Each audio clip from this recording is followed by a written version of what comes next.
मेरा नाम तुलसी दत्त है। मेरा जन्म पुरानी मंडी के वासनी नामक स्थान में सन 16 नवंबर 1948 को हुआ था। तो हमारे पूर्वज कहते थे कि यहाँ पुराने ज़माने में यहाँ मंदिर हुआ करता था। तो भगवती माता की कृपा से वो भगवती माता ने मुझे आदेश दिया कि उस मंदिर का पूर्ण जीर्णोद्धार किया जाए। तो उसका दोबारा यहाँ आकर के मैंने पुराने जो इसका अवशेष थे उनको ढूंढा, प्राप्त किया और उनके आधार पर नए मूर्तियाँ वगैरह बनाई और इस मंदिर को दोबारा हमने बनाया। यहाँ नवरात्रों में 2 साल के 2 बार नवरात्रों में दुर्गा सप्तशती का पाठ कराया जाता है, जिसमें बहुत से भक्तजन आते हैं, भंडारा होता है और 7-8 दिन भंडारा लगता है और लास्ट 8वें दिन जो है बड़ा भंडारा होता है, उसमें पूर्णाहुति भी होती है। देव श्री मौर्गण ब्रह्मा जी को भी यहाँ आमंत्रित किया जाता है और मंडी शहर के दूसरे बहुत से लोग आते हैं। तो ये जो स्थान है माता का, पुराने जमाने में सतयुग में ये स्थान बिल्कुल समतल था। ये व्यास नदी इस स्थान से होकर के बहती थी। तो उस व्यास नदी के जल से माता का स्नान किया जाता था। पूर्व जन्म में भी माता के कहने के अनुसार पूर्व जन्म में भी मैं यहाँ पुजारी था और भगवती माता की कृपा से इस जन्म में भी मुझे यहाँ पुजारी बनने का मौका मिला। तो पूर्व जन्म में जो व्यास नदी यहाँ बहती थी तो मैं व्यास नदी के उस जल से भगवती माता का स्नान किया करता था। अब व्यास नदी जो है वो जमीन में का भूस्खलन होते होते होते व्यास नदी बहुत नीचे चली गई है और मंडी शहर वहाँ बसा। उस जमाने में जिस जमाने में ये शुरू में ये मंदिर बना था तो उस जमाने में वहाँ कोई शहर नहीं था, जंगल था। ये स्थान जो है पहले जो है यहाँ व्यास ऋषि ने इसकी स्थापना की थी।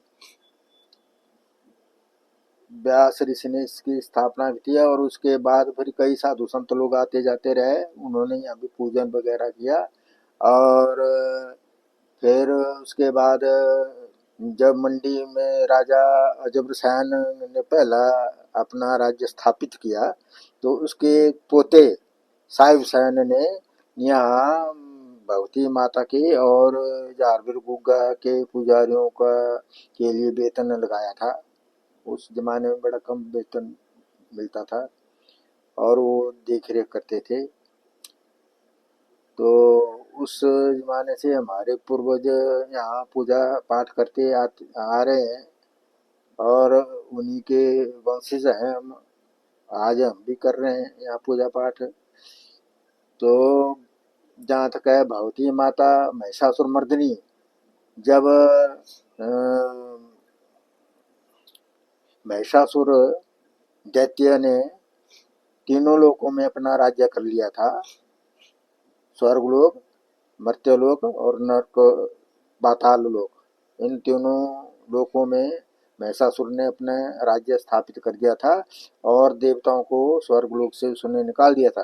तो देवता लोग बहुत परेशान हुए थे, उनके लिए कोई भी भोजन या कोई पूजा पाठ का उनको कोई भी साधन नहीं बाकी रहा था। तो उन्होंने मिलकर के ब्रह्मा जी के पास गए और अपना दुखड़ा उनको सुनाया कि महिषासुर हमको निकाल दिया स्वर्गलोक से, अब हम कहाँ जाएं। तो फिर ब्रह्मा ने कहा भाई वो तो इतना शक्तिशाली है कि मैं भी उसके बारे में कुछ नहीं कर सकता, तो चलो मेरे साथ चलो आप, हम भगवान शंकर के पास जाते हैं। तो सारे 33 करोड़ देवी देवता ब्रह्मा के साथ भगवान शंकर के पास गए और उनको बताया भाई ये महिषासुर ने इन देवताओं को स्वर्गलोक से निकाल दिया है, अब इनके लिए रहने का कोई स्थान नहीं है। तो शंकर ने भी ऐसा ही कहा, भाई वो तो इतना शक्तिशाली है, उसको इतना वरदान प्राप्त है कि मैं भी उसके बारे में कुछ नहीं कर सकता, तो चलो हम भगवान विष्णु के पास चलते हैं। तो सभी देवी देवता थे जी, करोड़ देवी देवता, ब्रह्मा जी, शंकर जी, सब भगवान विष्णु के पास गए। तो विष्णु ने कहा, भाई मेरे पास भी ऐसा इस बात का वैसे कोई पक्का समाधान तो नहीं है, लेकिन ऐसा करते हैं हम, भाई सारे जो 33 करोड़ देवी देवता हैं और जो त्रिदेव हमें हमें हम सब अपनी शक्ति इकट्ठी करते हैं, और वो शक्ति जो है वो महिषासुर के साथ युद्ध करेगी और वो ही उसका वध कर सकती है। तो उन सारे देवी देवताओं ने अपनी शक्तियां दी और एक बड़ा प्रकाश पुंज उससे बना। उस प्रकाश पुंज को से फिर एक नारी का रूप प्रकट हुआ, और उसको सभी देवी देवताओं ने अपने अपने जो अस्त्र शस्त्र थे उस नारी को दिए, उस शक्ति को दिए, और वो शक्ति उसने महिषासुर के साथ युद्ध किया, महिषासुर का वध किया, और फिर उस माता का नाम महिषासुर मर्दनी पड़ा। जहाँ तक है यहाँ के जो नवयुवक हैं, जो यहाँ के आपके यूनिवर्सिटी के जो लड़के यहाँ पढ़ते हैं, उनकी जानकारी के लिए मैं बता दूं, अगर उनकी अपनी ऐसी श्रद्धा है या कोई ऐसा उनके पास संसाधन है, तो यहाँ पुराने मूर्तियां हैं, उनका ध्यान कर सकते हैं। और भी कई पुरानी मूर्तियां, हमने सारी मूर्तियां तो हमने जमीन से नहीं निकाली, हम नहीं निकाल पाए, वो बड़ा काम था वो।